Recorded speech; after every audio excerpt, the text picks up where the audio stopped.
Hi, chess fans. Today we dive into a game of David Bronstein, and in this game I chose it because he actually beautifully demonstrates how to utilize a pin, and I would call it a beautiful, well, eternal pin even. Bronstein is playing with the black pieces, and this is played in Hastings 1975 against Julio Kaplan. Yeah, we have a French defense as you can see, and here we trade the bishop for the knight. Black Bronstein chooses to capture the g-pawn. After knight f3, knight d7, queen d2, c5, we get d5.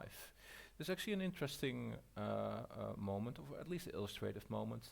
It is not that common to take here, also didn't happen in the game.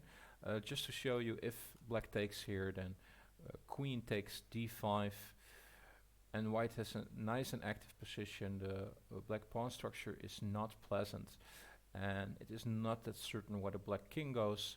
Aside of that, we have the eternal light squared bishop in the French defense that we're not so happy with. So an example of how play could continue would be queen to a5 check, c3, knight to b6, trying to get our bishop into play, right? Castling would perhaps be better. Knight to d6 check is interesting, so it's double takes king and pawn, and you really need to take now. The only king move that you might consider is king to d7, but that leads to queen takes f7, and after king takes, yeah, we have castles which check. How often do you see that? And now there's nothing that black can do anymore to prevent giving back the material and having a lost position. The knight to d5, you instantly lose the knight, and king to c7, now we gobble up the bishop. So that is not an option. Here you can, of course, take, but then we take on d6, and the king is still in a very unpleasant situation. And if we try to continue this game naturally, you would have like bishop e6, still castling kingside, inviting black to take, and you really cannot. If you take with, let's say, the bishop, you get queen takes f6, very unpleasant, and if it looks more pleasing for you to take with the queen, then we just get bishop check, and yeah, it's devastating now, check, and it is game over in the situation as well. So this all did not happen, so let's go back to the main game, and after d5, black decided to play f5, attacking the knight.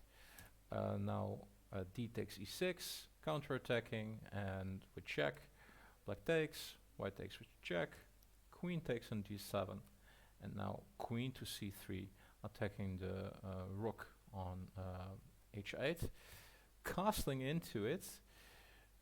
It looks kind of dangerous, of course, to castle when your pawn structure in front of your king is not that inviting, but on the plus side, well, the first consideration is where else does the king go.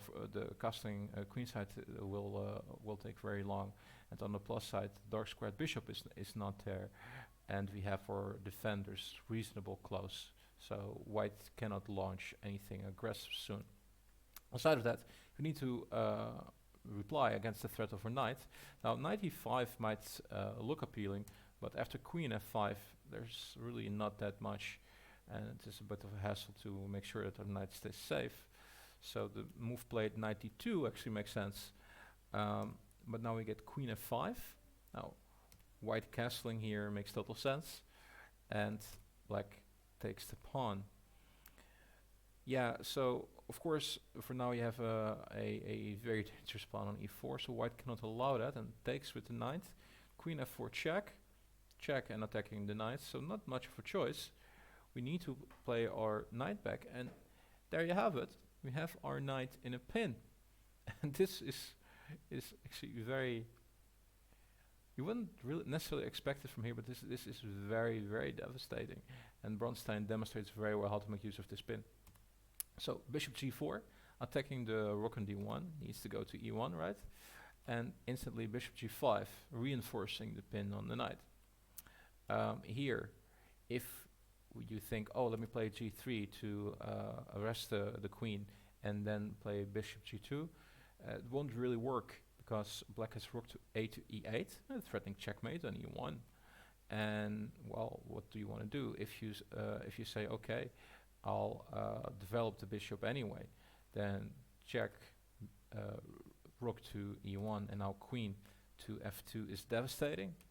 So if you don't do that, and you say, okay, then I'll have to take the rook. Yeah, we renew the threat with rook takes e8, and now you need to play a bishop to d3, and we get queen to f2 with a very annoying threat again. So not pleasant at all. The move played is a bishop to d3, and black continues with rook a to e8. Now rook to f1, attacking the queen, queen to e3, and h3.